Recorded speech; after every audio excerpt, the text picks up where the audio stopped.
ప్రస్తుతం భారతదేశం మొత్తంగా కూడా రాజకీయంగా చూసుకుంటే ఒకటే చర్చ ప్రధానంగా నడుస్తుంది. అదేమిటంటే డిలిమిటేషన్.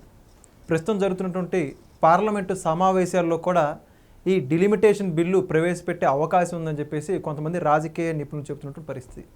నిజంగా డిలిమిటేషన్ జరిగితే ఆంధ్రప్రదేశ్ రాష్ట్ర రాజకీయాల్లో పెను సంచలనాలు జరిగే అవకాశం ఉందని చెప్పేసి స్పష్టంగా అర్థమవుతుంది. దానికి ఉదాహరణగా ఏమిటంటే పులివెందుల నియోజకవర్గం నుంచి ఏదైతే ఇప్పుడు ప్రస్తుతం జగన్మోహన్ రెడ్డి గారు మాజీ ముఖ్యమంత్రి ప్రస్తుతం పులివెందుల శాసనసభ్యుడిగా కొనసాగుతున్నారో పులివెందుల నియోజకవర్గం ఎస్సీ అయ్యే పరిస్థితి ఉంది.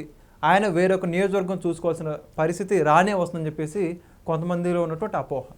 వాస్తవానికి డిలిమిటేషన్ జరిగితే రాజకీయంగా ప్రధాన ప్రముఖుల పరిస్థితి ఏంటి?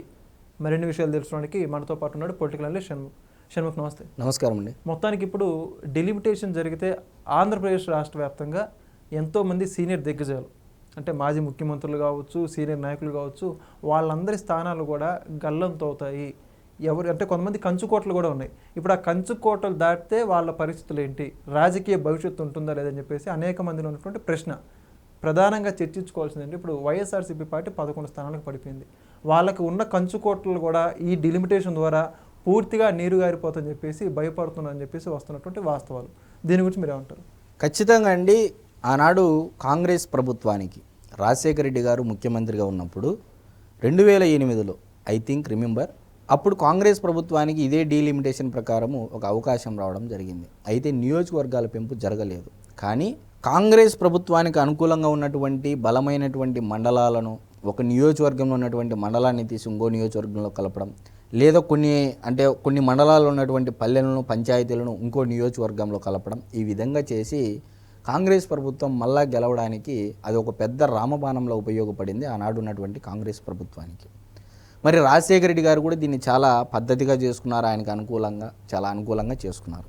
అయితే ఇక్కడ గమనించాల్సినటువంటి విషయం ఏంటంటే ఇప్పుడు 2026 జనగణన, కులగణన, అంటే SIR అన్నీ జరుగుతూ ఉన్నాయి. సో మొత్తం టోటల్ రిపోర్ట్ వచ్చిన తర్వాత ఖచ్చితంగా దీని మీద ఆల్రెడీ ప్రధానమంత్రి ఆర్థిక సలహా మండలి కూడా డీలిమిటేషన్ పైన ముందుకు వెళ్ళడానికి గ్రీన్ సిగ్నల్ ఇవ్వడం జరిగింది. సో డెఫినెట్గా కేంద్ర ప్రభుత్వం అంటే భారతీయ జనతా పార్టీకి కావాల్సినటువంటి బలము కూడా ఎన్డీఏ సర్కారుకు ఆల్రెడీ ఏర్పాటు చేసుకోవడం జరిగింది ఒకవేళ బిల్లు పెట్టినట్లయితే. మరి ఇప్పుడు మనం మాట్లాడుకున్నట్లయితే జగన్మోహన్ రెడ్డి గారు పులివెందుల నియోజకవర్గంలో ఎస్సీ చేయబోతున్నారని చెప్పేసి మీరు అనడం జరిగింది. చాలా చర్చలు జరుగుతూ ఉన్నాయి, దాంట్లో అవాస్తవం లేదు, వాస్తవమేగా చర్చలు జరుగుతూ ఉన్నాయి. మరి అది ఎస్సీ అయితే ఏంటి, మరి జగన్మోహన్ రెడ్డి గారు ఎక్కడికి వెళతారు అనేటువంటి ప్రశ్న ఉత్పన్నమైంది అందరిలో ఇప్పుడు. మరి 1978 సంవత్సరం నుంచి దాదాపు 4 దశాబ్దాలు ఏకఛత్రాధిపత్యంగా పులివెందుల నియోజకవర్గాన్ని శాసించినటువంటి కుటుంబం వైఎస్ కుటుంబం అనేది అందరికీ తెలుసు. మరి సర్పంచ్ స్థాయి దగ్గర నుంచి ఈరోజు నియోజకవర్గంలో ప్రత్యర్థి నిలబడాలన్నా కూడా వైఎస్ కుటుంబం అనుమతి లేకోకుండా నిలబడలేనటువంటి పరిస్థితికి ఒకానొక టైంలో తీసుకొని రావడం జరిగింది. అయితే దానిని కోటలను బీటలు బారుస్తూ ఇప్పుడు బీటెక్ రవి గారు ఏకంగా 2019కి 24 కంపారిజన్ మీరు చేసి చూసినట్లయితే 2019 ఎన్నికల్లో వైఎస్ జగన్మోహన్ రెడ్డి గారికి 90,000 మెజారిటీ రావడం జరిగింది. మరి అదే 2024కి అధికారంలో ఉన్నారు జగన్మోహన్ రెడ్డి గారు, ముఖ్యమంత్రిగా కొనసాగారు. మరి ఆయన నియోజకవర్గంలోనే ఏకంగా 2024 గట్టిగా 5 ఏళ్ళు కళ్ళు మూసుకొని తిరిగేదరికే 30,000 మెజారిటీ తగ్గడం జరిగింది. అయినప్పటికీ అది ఎందుకు తగ్గింది? ఇంత ప్రజలు అంటే సతీష్ రెడ్డి గారు లాంటి నాయకుడిని లాగేసుకొని కూడా తీసుకొని కూడా 30,000 మెజారిటీ తగ్గింది అంటే తెలుగుదేశం పార్టీ పైన ఎంత సానుకూలత ఉంది, పులివెందుల నియోజకవర్గంలో వైఎస్ కుటుంబం పైన ఏ విధంగా వ్యతిరేకత ఉందనేది 2024 ఎన్నికల రిజల్ట్లో మనకు బయటపడింది. అంటే ఇప్పుడు తెలుగుదేశం పార్టీ అధిష్టానాన్ని కూడా ఒక నిర్ణయానికి రావడం జరిగింది. తెలుగుదేశం పార్టీ ఇక్కడ గట్టిగా ఫోకస్ పెడితే ఈ నియోజకవర్గాన్ని కూడా కొట్టచ్చు అనేటువంటి ఆలోచన వచ్చింది. ముందుగా ఇప్పుడు డీలిమిటేషన్ ప్రకారం మనం చూసుకున్నట్లయితే ఒక్క నియోజకవర్గం నుంచి 175 వరకు ఆంధ్రప్రదేశ్ రాష్ట్రం ఉంటుంది. ఉమ్మడి కడప జిల్లా తీసుకున్నట్లయితే డీలిమిటేషన్ ప్రకారము 124 కాన్స్టిట్యుయెన్సీ నుంచి 133కి ఎండ్ అవుతుంది. సో డీలిమిటేషన్ అనేది ఒక ప్రాపర్ ప్రొసీజర్ ఉంటుంది, దానికి ఎట్లా పడితే అట్లా చేసేకి లేదు. స్టేట్ యూనిటీగానా, జనాభా ప్రాతిపదికన, లేకపోతే ఏ విధంగా అనేది అది నిర్ణయాలంగా తీసుకోలేదు. ఒకవేళ ముందు జరిగితే కనుక 124 నుంచి 133 అంటే 4-5 నియోజకవర్గాలు పెరిగేటువంటి అవకాశాలు ఉన్నాయి.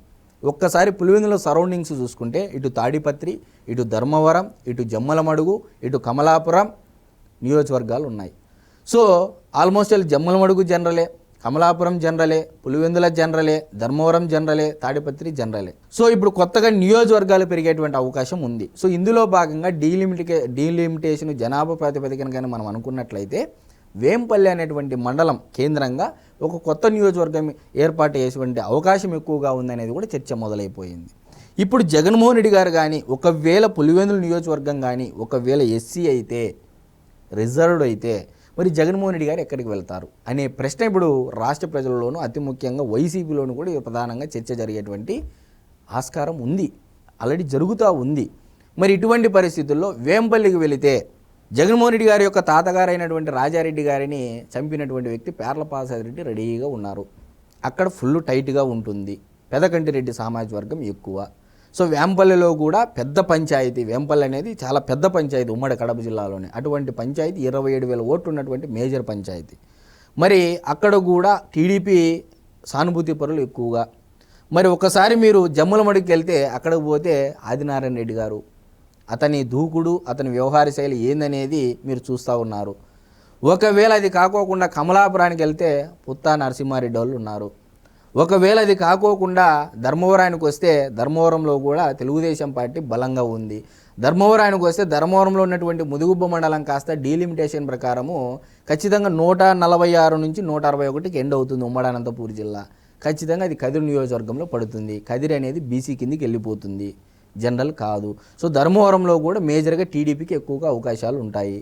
మరి ఇప్పుడు ఎక్కడికి వెళతారు జగన్మోహన్ రెడ్డి గారు అనేటువంటి ప్రశ్న. తాడిపత్రికి వెళితే ఇంకా వీళ్ళని మించి వీళ్ళ నాన్నగారితో పనిచేసినటువంటి జేసీ కుటుంబం ఉంది. మరి ఎక్కడికి వెళ్తారు ఇప్పుడు జగన్మోహన్ రెడ్డి గారు అనేటువంటి ఒక క్లియర్ కట్ అనాలిసిస్ జనాలు ఎక్కువగా జరిగింది. సో నేను చెప్పేది ఏంటంటే జగన్మోహన్ రెడ్డి గారు ఒక కొత్త నియోజకవర్గం వెతుక్కునేటువంటి పని 2029 ఎన్నికల్లో అయితే ఖచ్చితంగా ఏర్పడుతుందని అయితే నేను చెప్పగలను. Thank you. నమస్కారం.